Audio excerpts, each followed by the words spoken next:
Hi guys!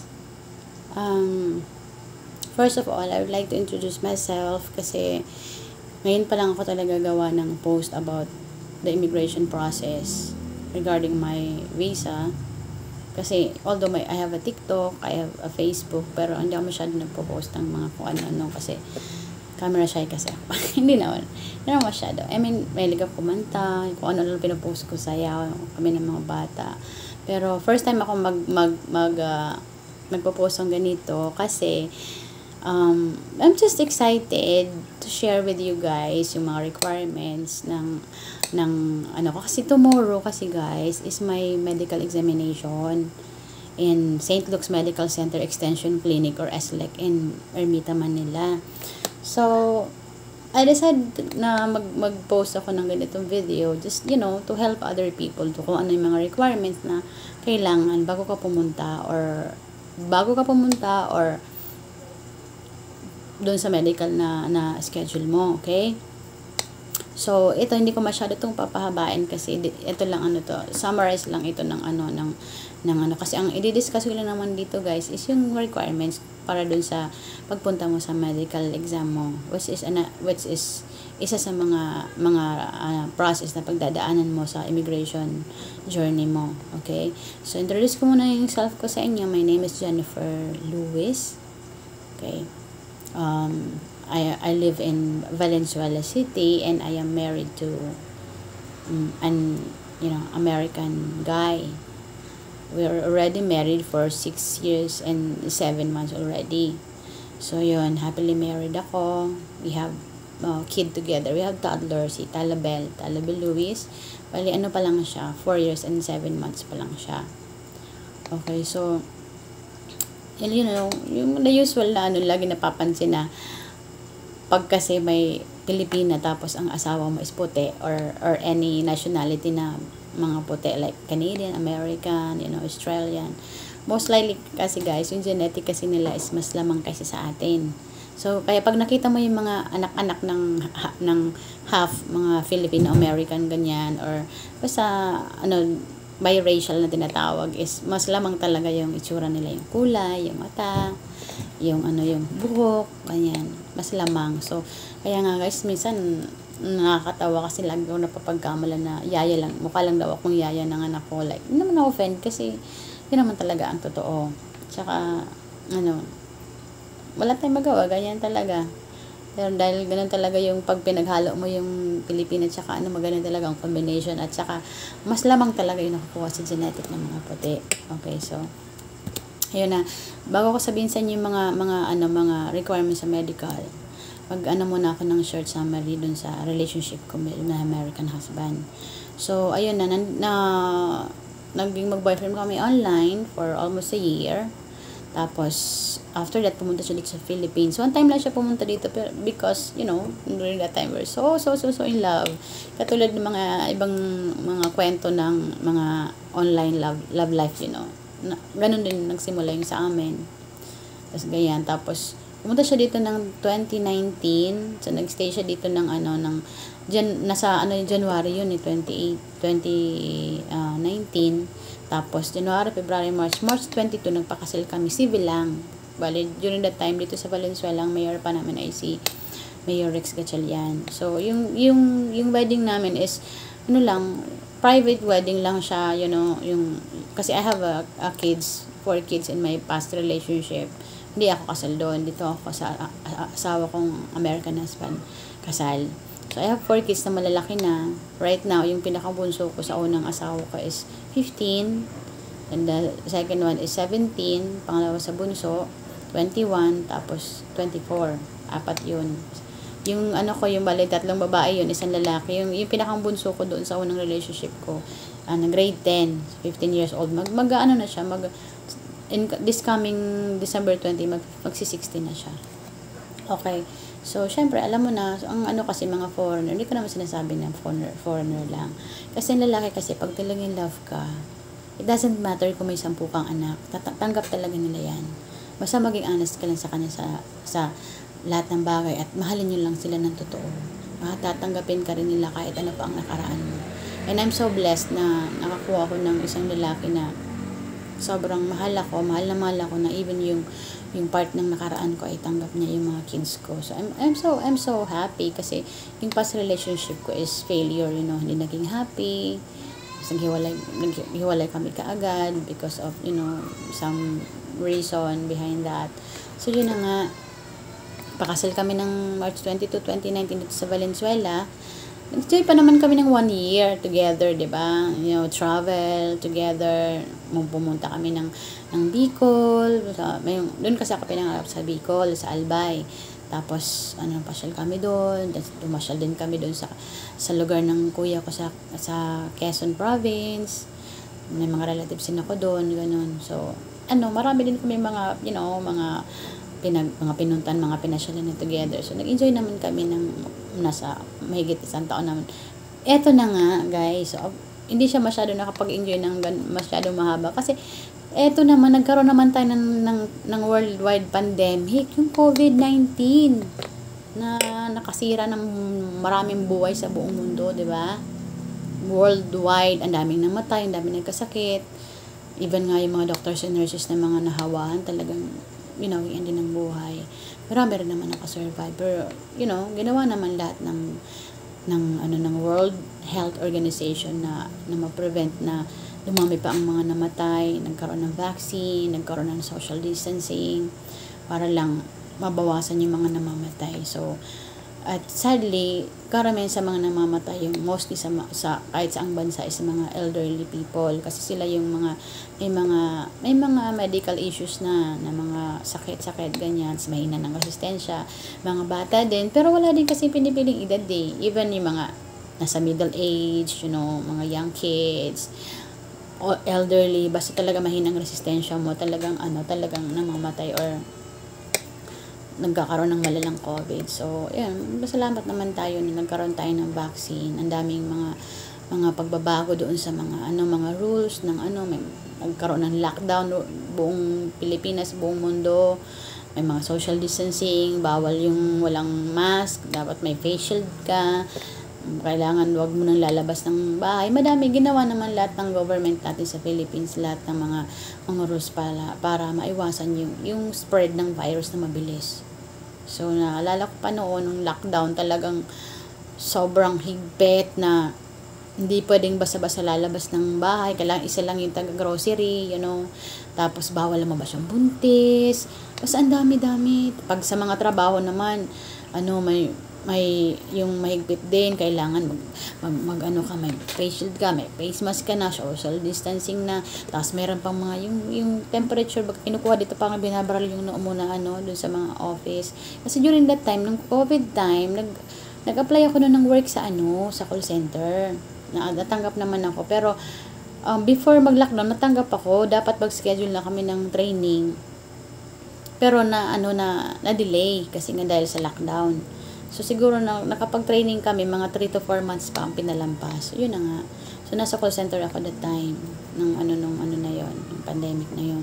Yung alam mo yung, meron kaming service, may van kaming service na i-pick upin ka sa isang location, tapos doon ka rin i-drop off. Minsan naman door to door na talaga para lang, ginawa nga nila lahat, even yung mga company na hindi rin talaga magsara yung mga call centers, kasi mga call centers dito talagang napakalaking tulong sa Philippines, kasi maraming nakapasok ng trabaho doon, kahit anong pang course ang tinapos mo, basta mapasa mo lang yung mo at galingan mo lang yung trabaho mo, makakasurvive ka talaga, kasi mataas naman talaga yung sahod doon, mga benefits and everything like that, basta galingan mo lang yung mo. So, ayun na nga.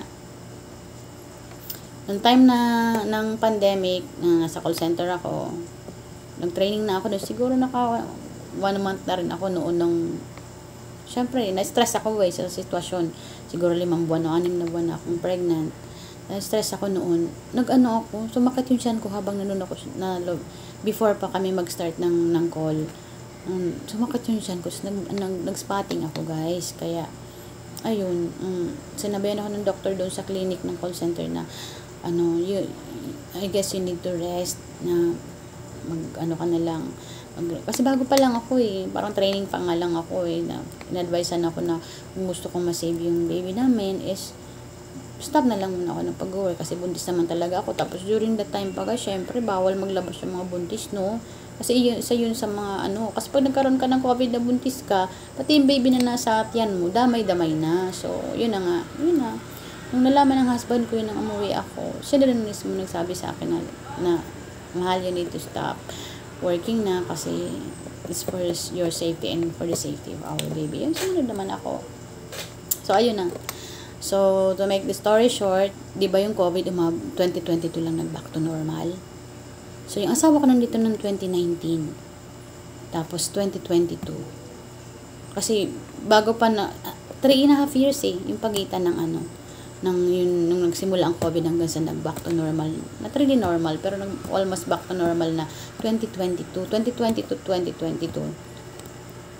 Yun, almost 2 years bago nag-decide yung asawa ko na bumalik sa US. Kasi guys, alam niyo, yung asawa ko kasi, bata pa siya. 51 years old pa lang siya. Nung October 13, ngayong 2025, nag-51 pa lang siya. So, wala pa siyang madaming savings or wala pa siyang pension tulad ng mga pensioner na mga foreigner na nakakatira dito sa Philippines na may asawang mga Pilipina. Wala pa siyang monthly na tinatanggap na na pension. So, yung pera na dala-dala niya from US na medyo malaking halaga din. Syempre, ang tagal-tagal ng COVID bago nag-back to normal. Wala naman kaming regular job. Buntis pa ako that time. Pero nung time naman na medyo paubos na yung pera namin, nagnegosyo kami. Karoon kami ng mga business sa mga frozen products, mga biscuit, canned goods, mga palaman, ganyan. Kung ano-anong mga dried fish, ganyan. Binibenta namin sa mga bahay-bahay. Kasi dito sa amin, ilang buildings kami. Tapos, pwede mo naman din siyang i-online kasi meron naman kaming online dito sa loob ng subdivision namin na yung mga tao bibili na lang sa'yo sa online, order, tapos i-deliver mo sa mga bahay-bahay. Pero nakakabita naman kami dun kahit papaano, pero hindi kasi sapat. Tapos, yun na nga, yung asawa ko, nag-decide siya, ayaw ko rin naman siya kaagad-agad babalik sa US kasi nga, ang tindi nga ng COVID, ang hirap pang mag-travel kasi ang dami mga restriction, kami dalawa, nag-decide kami na muna siyang umalis. So, pero after a while, ang lumipas na yung ilang taon, nahirapan siya. Pinag-usapan namin na hindi niya talagang bumalik sa US kasi hindi naman siya dito makapag-apply ng trabaho kasi foreigner nga siya. Although may spousal visa na ako in-apply for him. Pero since wala naman siyang working visa that time, nagtatry siya mag-apply sa mga company kasi truck driver yung asawa ko. Hindi siya natatanggap. Siguro, isa yun sa reason yung wala siyang working visa. Tapos, nung time na, nung pinanganak ko na yung anak namin, nag-tutorial din ako. Uso kasi tutorial lang time na yun ng pandemic, kasi may mga module baga na binibigay lang sa bata, sasagutan, tapos ibibigay sa teacher, may mga ganun ipicturean lang ganyan. Actually, tutorial ako kasi high school teacher po ako, licensed high school teacher ako. So, nag-tutorial ako that time kasi hindi naman ako nag-teach nung time na naging mag-asawa kami. Nag-tutorial ako, sobrang in demand ng tutorial that time dahil uso nga yung mga module. Ayun, kumikita ako nun ng 600 to 800 per day sa pag-tutorial ko. Yun, nakasulong din yun sa amin para makasurvive. Tapos yung asawa ko, nag-apply siya dun sa hardware ng ninong ng baby namin, yung kumpare ko, parang pahinanti ang dating. Tapos, ayun, tinanggap naman siya kasi asawa ko na sobrang mabait saka masipag talaga yun. Tinanggap naman siya na nakapag-work siya doon for 5 months. So, malaking bagay. Kaming dalawa nagtutulungan. Tapos, yung baby namin, pag nag-tutorial ako, tapos sa trabaho siya, iniiwan lang namin sa kapitbahay, binabayaran ko lang yung kapitbahay sa pag-alaga. Ilang oras lang naman. So, ayun. Doon nag-ikot yung mundo namin ng pandemic. Tapos, hanggang sa, kailangan niya na talagang bumalik ng Amerika kasi mahirap kasi yung trabaho sa hardware. Pahinanti ka. Bubuhat ka ng semento, bubuhat ka ng mga, kung ano-ano mga mabibigat na mga construction material. Hindi naman siya sanay sa ganun kasi Amerikano siya Alam mo naman doon sa Amerika, napaka-spoiled ng mga Amerikano. Ang daming opportunity sa work. So, hindi siya sanay ng ganun kasi, truck driver siya, hindi siya pahinante. Saka sa edad niya na yun, hindi na siya ganun kalakas para magbuhat ng mga ilang kilong semento, sako-sakong semento, mga ganyan. So, yun na, hanggang sa, hindi sila talaga mawala sa US. So, masakit pa sa kalooban namin dalawa na magkahiwalay kami dahil, syempre, long distance relationship, mahirap kaya yun. May anak pa kami. So, wala siyang choice kasi gusto niya rin namang bumalik sa US para makabalik siya sa trabaho. At saka, hindi naman din siya pwedeng, gusto niya rin kaming i-petition ng anak namin, yung toddler namin. So, hindi naman siya makakapag-petition sa amin kapag nandito sa Philippines at wala siyang trabaho. Kasi kailangan, yung sponsor mo, nasa US, nakatira, at nagtatrabaho. Kasi may mga financial documents kasi na hinihingi ang USCIS at saka ang NBC. Hindi ka naman papasa kung hindi ka qualified. May mga certain criteria kasi ng mga financial documents, lahat-lahat, kung ano-ano pa mga requirements na kailangan na andun yung petitioner sa US. So, ayun na nga. Bumalik na siya sa naalala ko pa na, ito nga pala ay, guys, banggitin ko na rin sa inyo yung, yun na nga, nung bumalik siya sa Amerika, alala ko, June 30, 2022, yung flight niya. Hinatid pa naman siya sa airport. Yung anak namin noon, 1.5 years na. Hinatid namin siya sa airport. Tapos, sobra, alam mo na, yung ganun kasi mga airport, in actual na hinahatid mo yung asawa mo sa airport, especially, syempre, alam mo, matagal ulit kayo bago magkita in person, kahit pa sabihin na mayroong mga video, may mga chat-chat, pero that's not enough kasi na, maging happy ka. Syempre, pag may asawa ka, gusto mo lagi mong katabi asawa mo, nakikita mo, nahawakan mo, nahag mo siya, nakakasama mo. Pero, naman. So, sobrang iyakan talaga nangyari sa amin sa airport. Halos ayaw kong bitawan. Iyak ko ng iyak. Alam mo yun, yung kulang na lang hatakin ko siya na, huwag ka na lang umalis, please don't leave me. Pero wala akong choice eh. Kailangan niyang gawin. Alam mo yung iyakan namin, guys. Sobra talaga. Sobrang feeling ko. Yung puso ko, parang sobrang duguan. Kasi alam ko, guys, na once na sumakay siya sa aeroplano, takes time bago uli kami magkita. Alam mo yung pain na ayaw mong palisin yung asawa mo, pero wala naman kayong choice. Kasi financially, hindi na namin kaya. Alam ko, hindi lang naman ako nakaranas ng ganito eh. Ang daming mga LDR na relationship na nagsasuffer yung mag-asawa emotionally, stressful talaga, sobrang masakit sa damdamin, ang hirap-hirap, sobrang miss naman sa asawa mo. Tapos hindi pa kasi sa akin, guys, nagsisink in yung nung wala pa siyang flight, nagsink in sa akin na sobrang na-hurt ako nung pinismong araw ng flight niya, nung hinatid namin siya sa airport, kami ng mga anak ko sa una, tapos yung baby namin dala-dala pa namin.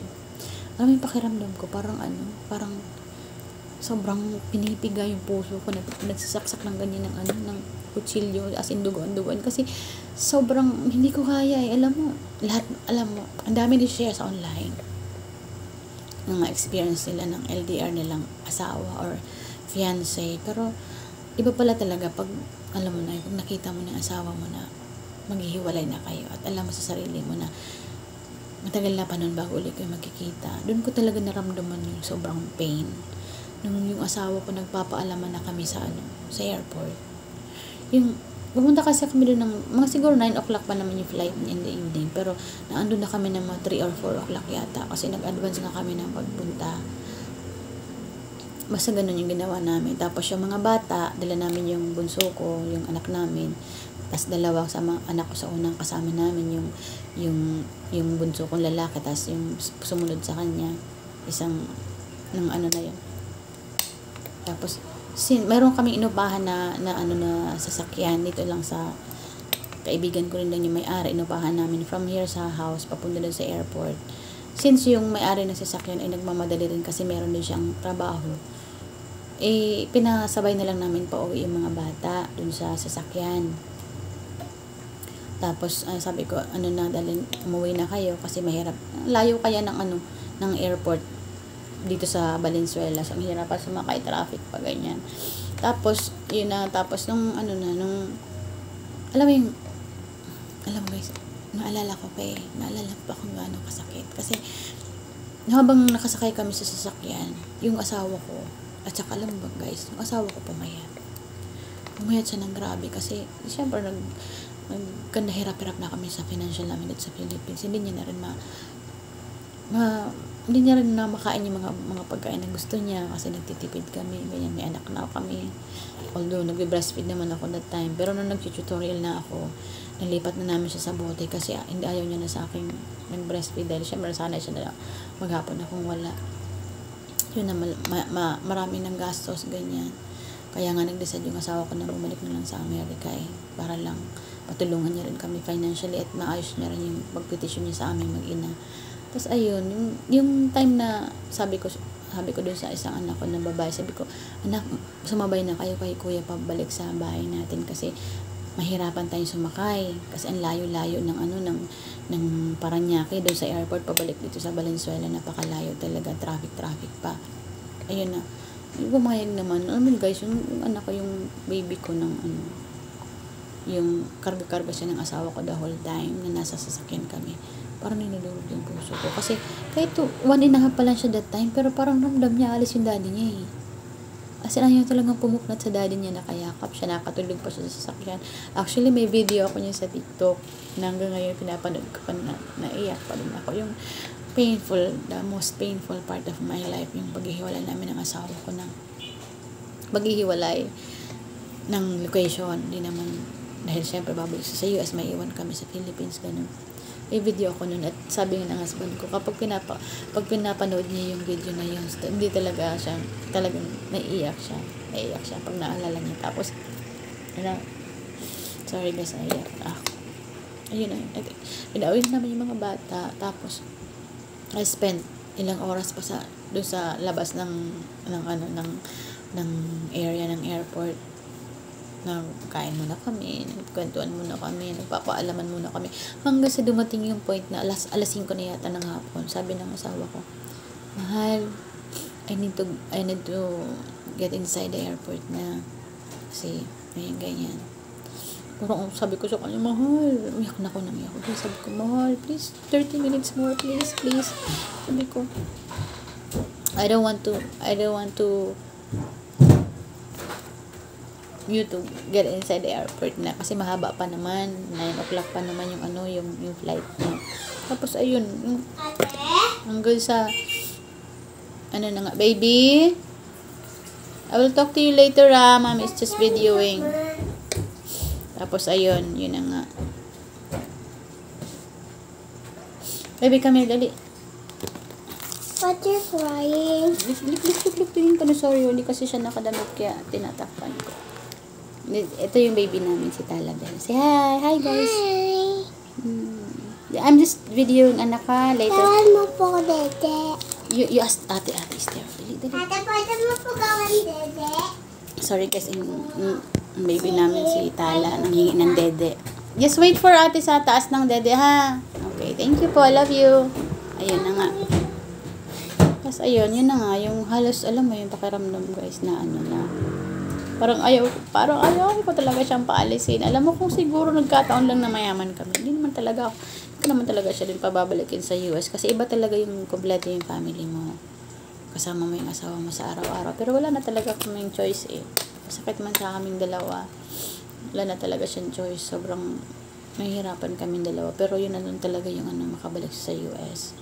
Para maayos niya yung mga dapat niyang ayusin at petisyon niya kami at makasama niya rin kami pagdating ng araw. At syempre, matulungan niya kami financially kasi ang hirap nga ng COVID time, diba? Tapos, alam mo yun na, parang yung sobrang iyak ko doon na nagtitingin na sa akin yung mga tao doon sa airport na, alam mo yung para akong batang umiiyak na hawak-hawak kami. Sabi ko, mahal, please, not now, please, stay with me for a minute. Iyakan na kami dalawa. Wala na akong pakialam, guys, sa totoo lang kung sino nakatingin sa akin. Basta nasasaktan ako, wala na kayong pakialam. Ayun. Iyakan na kami dalawa hanggang sabi ng asawa ko, mahal, please stop crying. Na-stress na ako. Baka daw hindi na siya makapag-concentrate sa flight niya. So, nag-stop na din ako. Pero sobrang ihaw pa rin. Tapos, ayun yung moment, guys, na papasok na siya sa airport. Tapos, nandun ako sa may waiting area. Tinitingnan ko siya. Tapos lumilingon siya sa akin. Tapos lumilingon iyak siya ng iyak. Iyak na ako ng iyak. So, alam mo, nagbababay ako sa kanya. Na sobrang iyak ko talaga. Hindi, hagulhol talaga. Hindi lang talaga patak ng luha. Hagulhol talaga. Tapos ano siya, yung lilingon na naman siya sa akin, tapos bababay siya, tapos okay naman ako. Tapos iyak talaga ako ng iyak. Nakapasok na siya. Hintay ko pa talaga siya na makapasok doon sa loob ng airport. Tapos nawala na siya sa paningin ko. Alam mo guys, nawala siya sa paningin ko. Hindi pa rin ako umuwi. Maghanap ako ng isang upuan. So, umupo ako doon. Alam mo, inubos ko yung luho. May ako nang umiyak. Pero sinasabi ko sa sarili ko, kaya mo yan. Kayanin nyo. Kasi, wala naman talagang choice siya. Talagang mahal yung isa't isa. Hindi naman magbabago yung pagmamahal yung isa't isa. Kahit magkalayo pa, kahit magka-LDR pa kayo. Nag-stay pa ako doon sa may waiting area ng may upuan ng iyak ko ng iyak. Pero sinabi ko sa sarili ko, tama na kasi wala naman talaga akong magagawa. Although, masasaktan ako ng sobra. Pero wala talaga. Ang dami nakaranas ng ganito sa akin. Hindi lang naman siguro ako. Nako guys, I assure you, hindi pa nakakaranas ng ganito na ihatid mo yung asawa mo sa airport at alam mo na matagal bago ulit kang magkita na parang pinatay ka. Alam mo, parang sinaksak ng bonggong-bonggo yung puso mo sa sobrang pain. The most painful day of my life talaga yung pag-alis ng husband ko. So after that, medyo kinalma ko yung sarili ko tapos sabi ko, I need to stop crying kasi baka mamaya high blood din ako or may stress ako, mag-anxiety ako. So, kinalma ko yung sarili ko, sinabi ko sa sarili ko, kaya mo yan, kailangan lang talagang gawin. Tapos, yun na, medyo kalmado na ako, ayun na, ginawa ko, sumakay muna ako ng jeep, tumuwid ako dun sa airport, may sakay ng jeep papunta ng MRT. So, yun na nga, ito ba, habang nakasakay ako ng jeep, iyak pa rin ako ng iyak. Alam, hindi ko pigilan talaga yung sarili ko na parang wala na akong pakialam sa isip ko ng ibang tao Basta, dinabas ko lahat sa sama ng loob ko. Tapos yung husband ko, nasa loob siya ng airport, nakapag-chat pa rin siya sa akin. Are you okay, mahal? Yan. You need to stop crying, you need to do this. I love you. I promise you that I will do my best to go back to work in America. And then eventually, I will petition you and our daughter to be with you again, ganyan. So, yun naman nakapag ng damdamin ko, parang nabigay sa akin ng motivation na mag-stop na ako ng crying kasi wala naman talaga akong magagawa. Tapos, ito na, pagdating ko dun sa MRT, sumakay na ako, diba, sa MRT, usually. Mga alas 5 yun or 5:30, rush hour ba yun? So, alam mo yung nakaupo ako dun sa MRT, kasi from dun sa MRT, bababa ako ng SM North. Tapos sasakay pa ako nasakay pa ako ng bus. Sasakay pa ako ng jeep. Ang dami sakay bago makarating sa amin. Buti na lang ngayon may maangkas-angkas na. Tapos ayun, nanonood ako guys sa loob ng MRT. Nagkaroon ako ng iyak. Alam mo, hindi ko mapigil talaga, sobrang pain. Grabe, sobrang iyak ko talaga. Hindi ko mapigil sa sarili ko. Alam mo yung pakiramdam ko wala. Hindi na ako nahiya doon sa mga tao nakatingin sa akin. Siguro nisip ng mga tao, ano kaya nangyari dito sa bahay na iyak ko ng iyak? Hindi na ako, wala na akong pakialam na ano man ang naisip sa akin ng mentalo, sobrang hagulgulo. Kasi nasasaktan ako wala sila magawa Asawa ko pala, syempre, mahal ko yun Wala ko namang di ako umiyak. Syempre, I'm so affected. Kaya, baby, just wait for ate, ha?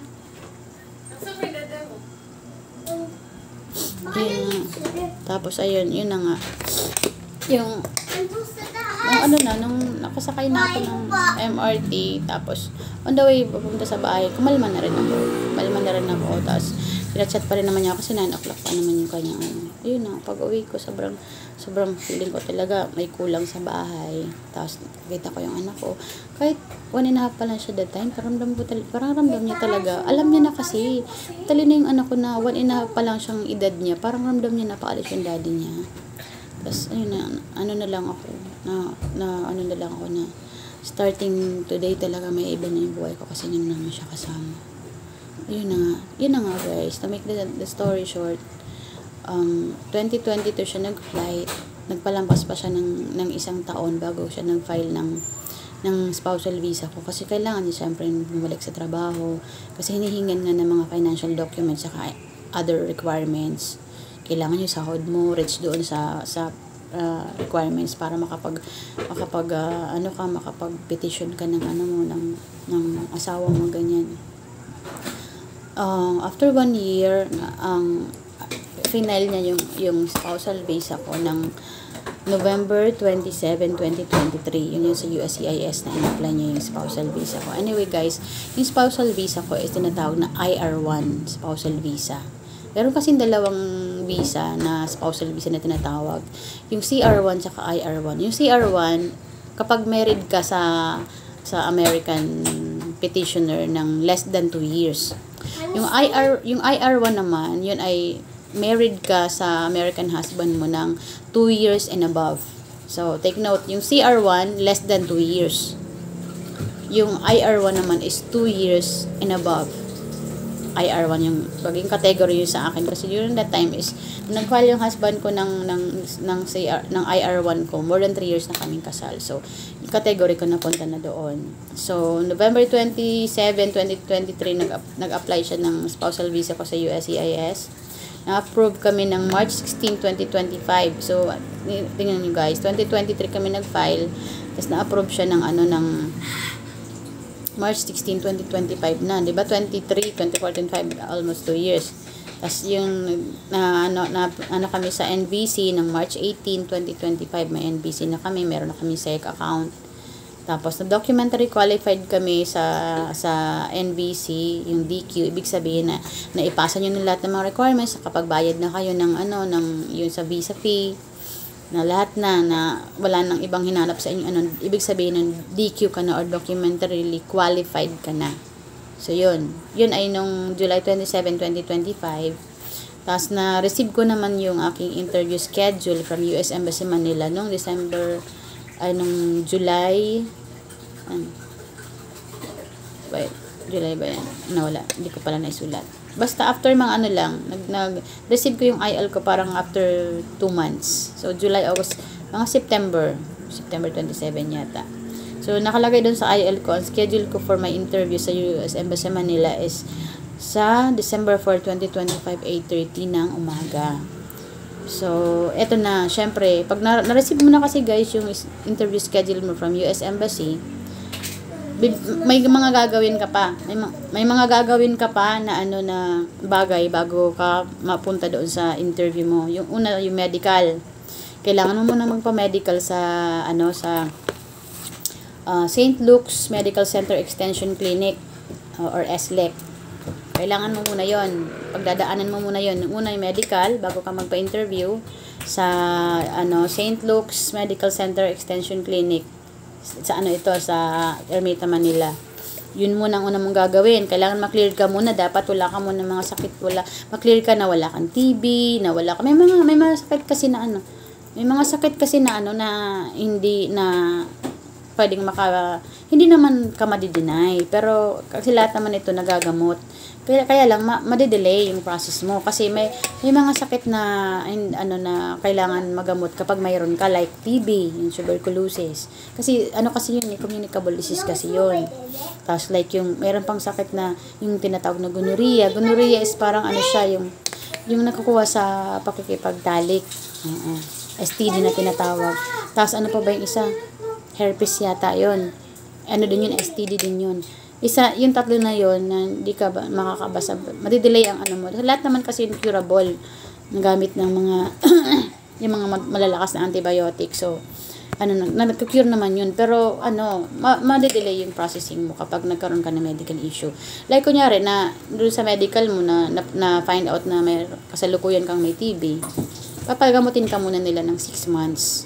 Pag okay ka na, after 6 months, saka ibibigay mo sa kanila yung clearance mo, saka ka lang uli ipaprocess ng So, matatagalan. Just like dun sa kaibigan ko na pinitisyon ng asawa niya na Australian. Nagkaroon siya, nakita sa niya na may siya, na may TB siya. So, naggamutan muna siya ng 6 months. Di muna na diretso yung processing niya. Kasi kailangan magamutan muna ng 6 months at maklear muna yung kanyang TB bago siya ituloy yung processing ng US Embassy.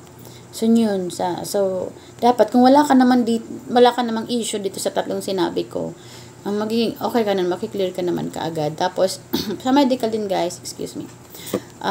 Kailangan bago ka mag-medical, kailangan wala kang ubo. Kasi usually yung may mga ubo, hindi sa sinasubject nila yan for sputum. Yung sputum, yung pinapadura ka, tapos sinecheck yung dura kung ano ka, kung may TB ka, na nakikita dun sa plema mo. Kailangan mo, wala kang ubo. Gawin mo lahat para bago mag-medical, wala kang ubo. Kasi baka ka sa sputum. Pag na-sputum ka kasi, guys, it takes forever bago mo makuha ang result. Parang 2 months yata. So, pag hindi ka naman subject sa sputum, yung unang araw mismo nung medical mo, sasabihin naman sa'yo kung ikaw ay pasado. Yung unang araw pa lang. Yung pangalawang araw, babalik ka dun sa St. Luke's para naman dun sa vaccination mo. Kasi may mga vaccination na nire-required ang US para dun sa mga immigrant visa like CR1 and IR1 at saka sa mga K1. Kailangan clear ka talaga na wala kang carry na sakit na para maka-apekto ng mga citizen nila. At yun naman ay kahit namang saang bansa, ginagawa talaga yun sa immigration. Dapat wala kang sakit, lahat ng requirements sa mo para wala kang maging problema. Kung hindi ka magdadala ng isang sakit na maapektuhan yung kanilang community or yung mga tao sa kanila. At tama lang naman yun. Okay, so yun na nga. So, my medical is on October 24, 2025, 12:30 p.m. dun sa St. Luke's, sa Ermita, Manila. And guys, tomorrow is my medical. October 23 ngayon so tomorrow is October 24, 2025. 12:30 pa naman ang aking medical doon. Pero, kailangan, sabi dito mismo sa website ng St. Luke's,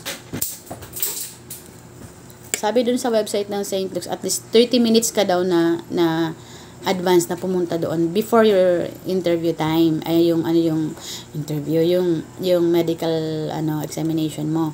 Kunyari, ako 'di ba, 12:30 ako ng hapon. O di mga pa lang 12 pa lang nandun ka na, mas maganda nga kung 1 hour before, kung kaya mo maghintay nandun ka na. Para at least hindi mo na isipin na traffic ka, ganyan. Kasi hindi pwedeng pag di mo napuntahan pag na-late ka dun sa oras, oras ng medical mo, baka ipa-reschedule ka. Sayang naman yung effort ng pagpunta mo doon. Tsaka pag pinag-reschedule ka, may iba na yung schedule mo, baka medyo matagalan na kasi marami din naman nagpapaschedule. At saka hindi lang naman US na mga applicant ang nagpapaschedule sa St. Luke's, kundi yung mga malalaking bansa like Australia, Canada, basta lahat ng malalaking bansa na mga St. Luke's talaga ang pinagkakatiwalaan nila when it comes sa mga medical. So, hindi lang naman mga US applicants ang nagpapamedical. So, marami. So, kailangan, kung ano yung schedule mo, kailangan gawin mo ang lahat para mapuntahan mo yun. At kailangan, syempre, bago ka pumunta doon, kumpleto ka sa requirements. O, ito na nga. After nga pala ng medical ko, after ng medical mo, guys, meron ka pang isang gagawin, yung tinatawag na biometrics. Dati kasi yung biometrics, kasama yun sa interview sa US Embassy, yung mga nakaraang taon. Yun yung first part ng interview, yung biometrics mo, kasama na yun sa process ng time, yung day na yun, ng schedule mo. Pero ngayon, ginawa kasi nila, hiniwalay na yung biometrics doon sa mismong araw ng interview. So, naging dalawang separate na yung panangkang biometrics pa naman, ang layo na sa Paranaque, sa Pargal Mall yata yun. So, biometrics, sabi ng mga ibang nakita ko sa online, it takes 15 to 30 minutes lang naman daw. Para ka lang naman sa NBI, nagpa-biometrics, yung alam mo na, may mga na-stamp bagay yung kamay mo na ganyan, pipicturean ka, yan lang naman tinatawag na biometrics. So, hindi naman mahirap. Wala namang bumabagsak doon kasi biometrics lang yun. After na mo yung biometrics mo, that is the time na pwede ka nang magpa-interview. Pero syempre, sundin mo pa rin kung ano nakalagay na schedule doon sa interview schedule mo. Katulad ko, biometrics ko ay medical ko October 24, biometrics ko is October 30 ng 2025. Tapos yung pinakang ang layo ng pagitan yung pinakang interview schedule ko sa US Embassy Manila is sa December 4 pa. So, pero okay naman din yung ganun kasi almost ano yata, mahigit 1 buwan yung pagitan. Alam mo, kagandahan dun guys, ng ganun kahaba yung pagitan ng biometrics mo sa medical mo dun sa interview mo. Pag nagkaroon ka ng health issue dun sa medical examination mo, meron ka pang, may mahabang panahon ka pa para, kunyari, nasputum ka, or may mga kulang kang requirements, mayroon ka pang mahabang panahon para ibigay yung mga hinihingi sa'yo. Pag natutuwan G ka, yung tutuwan G na tinatawag guys, yun yung in-interview ka pero nakita ng konsul na kulang ang mga requirements mo. Hindi ka naman disapprove, pero pag natutuwan G ka, ibig sabihin may kulang kang mga documents na kailangan mong ipasa ulit sa US Embassy. Pag naipasa mo na at na-receive na nila yun, dun pa lang yung time na itutuloy yung processing ng ng visa mo. Okay? So, ito na nga guys. So, we're talking about ng medical examination schedule ko na. That's tomorrow, October 24, 12:30 ng hapon sa St. Luke's Medical Center Extension Clinic sa Ermita, Manila. So, ito na nga, pinaka-highlight ng aking, ang dami ko na sinabi, ang dami ko lang kunento, pero okay lang yun. At least, naka-impart ako sa inyo ng experience ko, knowledge na i-impart ko din sa inyo. Ito na yung pinakang-highlight ng ating video. Yung medical requirements. Kasi, di ba, kailangan bago ka nga umattend sa interview mo, kailangan mo muna magawa yung medical tapos yung biometrics mo. So, tomorrow is my schedule for my my medical. So, ito na yung kailangan mong dalhin or requirements para pag pumunta ka sa medical examination mo sa St. Luke's Medical Center Extension Clinic sa Ermita, Manila. Okay, number 1 is, okay, pwede nyo siyang i-take down notes kung medyo bagalan ko lang yung salita. Okay, medical requirements for your medical examination. Number 1 is your medical examination appointment. Yung medical examination appointment, guy, yun yung, diba pag ka magpapabook ka ng medical examination appointment mo online sa sa SLEC or sa St. Luke's, sa pinakang website nila. Pag natapos mo yung mga lahat ng questions doon and everything, kung ano-ano pa, i-email sila sa iyo or mismo sa pinakang huling part nung pag-fill up mo dun sa online, yung bibigyan ka nila ng tinatawag na medical examination appointment. Alam mo na kung kailan ka pupunta, kung ano mga dadalhin mo, kung anong oras. Ito yun. Ganito yung sure na. Hindi ko alam ko na. Yan. Medical examination. Meron siyang barcode dito. Kailangan may barcode. So, meron kasing 2 payment din guys bago pala ako magpatuloy. May 2 payment sa St. Luke's. Ang bayad nga pala ng medical examination right now sa St. Luke's is 28,600. Before kasi guys, 18,500 lang yan something. Many years ago siguro. Parang 2 years ago lang yata siya nagdagdag ng another 10,000. Yung 10,000 dinagdag kasi dun guys. Nagdagdag kasi sila ng isang examination doon. Yung tinatawag na IGRA. Yung IGRA guys, yun yung sine-check yung kung TB positive ka dun sa blood mo. Kasi usually, dati kasi x-ray lang sputum para malaman kung negative o positive ka. Ngayon, para makasiguro, kasi may nakakalusot dun eh. Ngayon, para makasigurado sila na wala ka talagang TB, nagdagdag sila ng isang lab test na tinatawag na IGRA. Yung IGRA, nag-extract ng blood sa'yo, tapos iti-test nila kung positive o negative ka sa TB. Kasi pwede kasing negative ko sa sputum, negative ko sa x-ray, pero positive ko sa IGRA. Kaya lang, laki ng dinagdag, 10,000 agad-agad. Isa lang naman dinagdag. Gusto lang naman nila makasigurado na malinis ka talaga bago ka ma-approve sa medical mo. So, dati 18,500 or 18,600. Ngayon, plus 10. So, 28,600 yung latest na nakita ko dun sa ng St. Luke's sa website nila. 28,600 yung ipiprepare nyo. Yung pagbabayad naman guys, pwede ka magbayad online kung mayroon kang debit card or credit card. Tapos, pwede namang doon ka na lang mismo magbayad sa St. Luke's Medical Center. Sa SLEC ka na lang magbayad. Dalhin mo lang yung pera mo. Tapos may cashier naman doon. Basta dadaan ka naman sa mga process ng step by step na chart nila kung ano mga dapat mong gawin, saan ka pupunta. Pwede ka nang magbayad doon. Ako kasi, mayroon akong debit card. May debit card din yung sa asawa ko. Pero, sabi ko sa asawa ko, magbayad din lang ako ng cash. Kasi, alam mo, ang dami pa kasing tsetseburatse kapag gagamit ka ng debit card eh. Kung ano pag information tatanungin sa'yo. Nakakalito. Kaya sabi ko, I might as well pay na lang in cash. Pares lang naman yun. Ang importante na bayaran mo yung 28,600 bago ka man nila i-exam. Okay? Okay, ulitin ko. Number 1, medical examination appointment. This is the confirmation email from SLEC. Yung email na yun ang ipapaprint mo, yung may barcode. Number 2, valid passport. Siyempre, kailangan valid yung passport mo. At least 6 months ang yung passport mo, yung validity niya, 6 months papataas. Hindi pwedeng 6 months lower na, hindi na yan pwede. Valid passport, siyempre original, tas magpa-photocopy ka ng dalawa ng bio page. Yung bio page, guys, yung yung harapan mismo ng passport nyo, yung may picture nyo, tas may mga information, yung tinatawag na bio page. Yung first page, nandun yung mukha mo, nandun yung mga birthday, address, ganyan-ganyan. Yun yung bio page.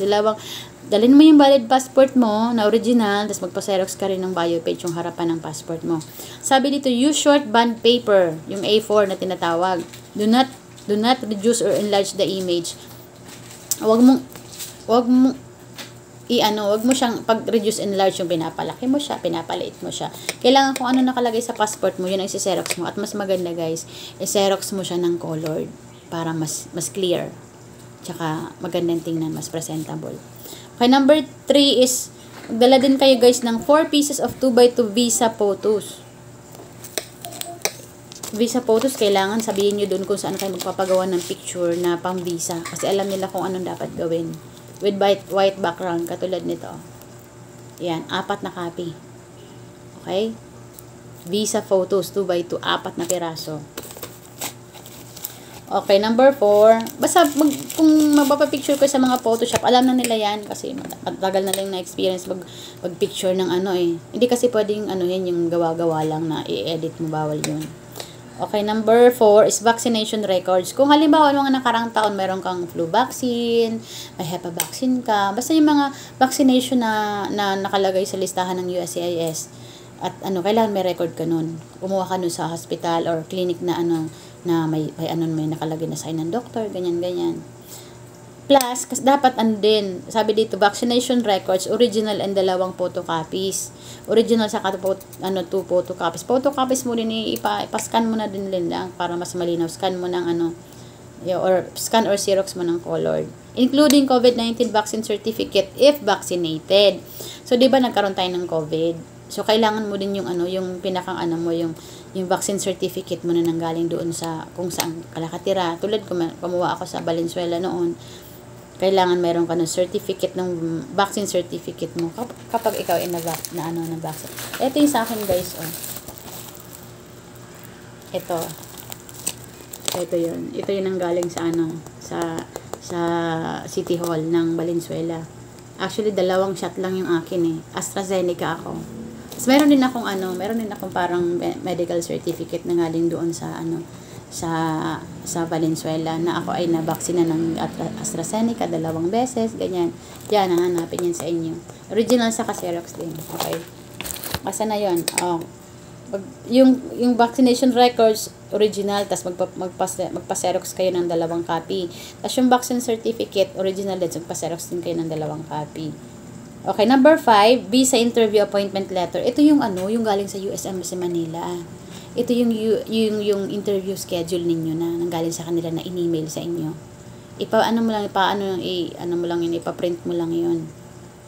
Maganda, ipa-print mo din siya ng malinaw, okay, para mas tanggap nila. So, ito na nga. So, visa interview appointment letter ko is, magpa-print ka niyaan or magpa-xerox ka ng colored, 1 copy lang.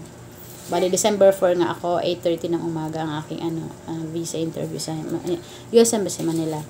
Number 6 naman is letter with case number. Naalala nyo, guys, yung nag-email sa atin yung NVC na na parang ang tawag dun welcome letter.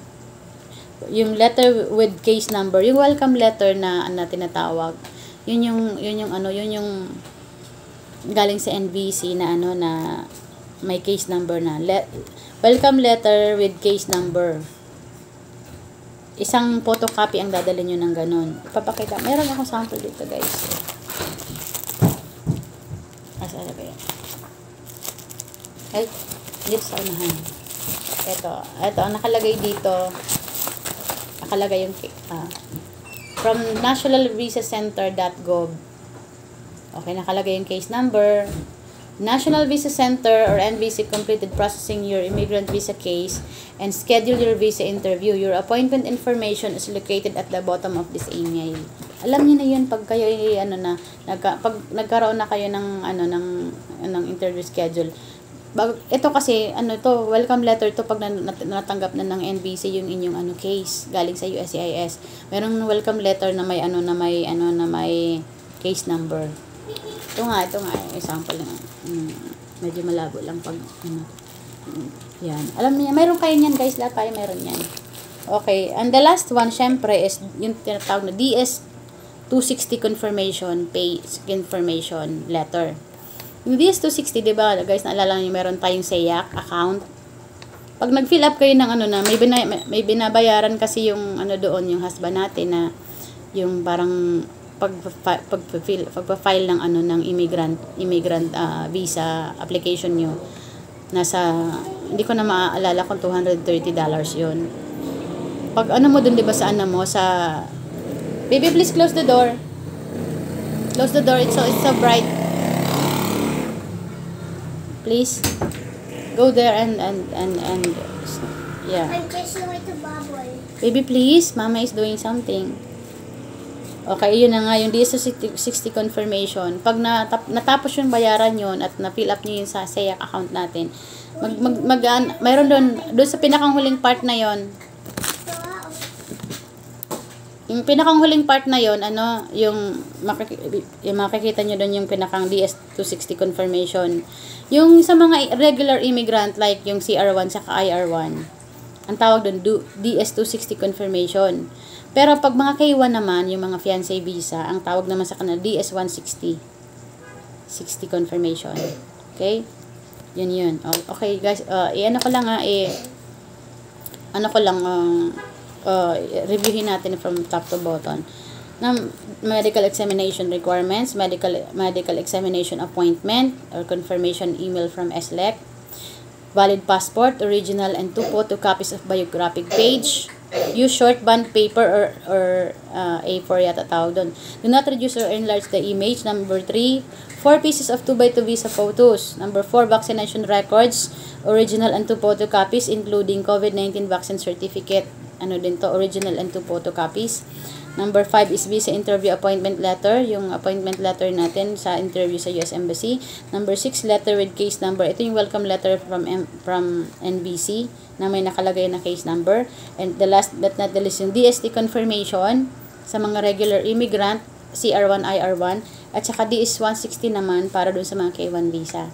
Yun lang, guys. So, mahaba masyado yung naging kwento, pero hopefully may mga natutunan kayo dun sa aking sharing at saka kung anong requirements. Anyway, matatagpuan nyo yung exact address ng St. Luke's Medical Center Extension Clinic or SLEC sa 1177 J. Bacobo Street, Ermita, Manila. Pero meron din silang, there's also a separate location for visa medical examination in Taguig City. This is within the St. Luke's Medical Center sa Bonifacio Global City Complex. So, yun po. Tapos, ayun. Yun lang naman. Tapos, syempre, before ka umabot doon sa schedule mo ng advance na additional tips. Mga ilang araw or 1 week before yung medical exam. Syempre, kailangan siguraduhin mo na wala ka ubo para hindi ma-delay yung result. Ang ginawa ko is, may inom ako sa morning, kasi ako ng yung ginger tea. Pero yung ginger tea ko, yung natural, pinapakulo ko talaga siya. Hinihiwa ko pinipiga ko ng onte. Pinagsama ko yung ginger, tapos yung yung turmeric. Turmeric na totoong turmeric, saka totoong luya. Hinahiwa ko ng maliliit, pinipiga-piga ko ng konti, pinapakulo ko. Tapos, pag na siya, kulong-kulo na siya, mga 5 to 10 minutes, lagay ko siya sa tasa, tapos lalagay ko siya ng isang kutsarang honey, tapos pipigaan ko siya ng lemon. Yun ang iniinom ko. Yung a month pa nga yata, ginagawa ko na yun, or a year pa lang, ginagawa ko na yun. Nakakatulong sa, ano natin, sa health natin, tsaka yung, nakakatulong yun para hindi tayo kapitan ng ubo. O kaya naman, before your medical exam at nagkaubo-ubo ka na, magpa-consult ako, 1 week before my medical, nagkaubo kami kasi nauso dito sa Philippines yung flu. Ayos lahat nagkakaroon, buong family namin nagkaroon. Tapos ayun na, yung nagpaano kaagad ako ng pareseta ako ng antibiotic, ng gamot, tapos may kung ano pang iniinom. Tapos plus yung iniinom ko nga na turmeric with ginger na may honey na may lemon. Iniinom ko hindi lang morning yun, from morning. Basta anytime na gusto kong uminom bago din ako matulog. So yun, prepare niyo yung sarili niyo na na wala talaga kayong ubo kahit konti hangga't maaari kasi para hindi ma-delay yung hindi kayo ma-subject for sputum, para hindi ma-delay yung result ng inyong medical exam sa St. Luke's Medical Center, para hindi kayo maghintay na matagal. Nakikita ko dun sa mga online na share nila, halos 2 buwan yung hinihintay nila bago nila malaman yung result ng sputum. So yun lang guys, napakahaba ng kwento tsaka mga requirements. I hope natuto kayo at na may mga na-share naman ako na at saka ito na mga lahat ng sinasabi ng requirements is doon talaga to sa website ng ng St. Luke's Medical Center Extension Clinic. Saka yung mga tips, ako din marami din naman ako natutunan sa ibang mga nag-YouTube, sa mga TikTok, kaya ini-impart ko din sa inyo. Yun lang guys, sana pag-pray nyo lang na makapasa ako sa aking medical examination tomorrow. Thank you guys. Magagawa pa ako ng ibang videos after ng aking medical. Magagawa ko ng isa pang videos na papaliwanag ng mga kung ano nag-experience ko. Okay? Thank you for watching, and God bless us all. At saka good luck sa ating lahat. Makakasama din natin yung mga husband natin. Love you guys.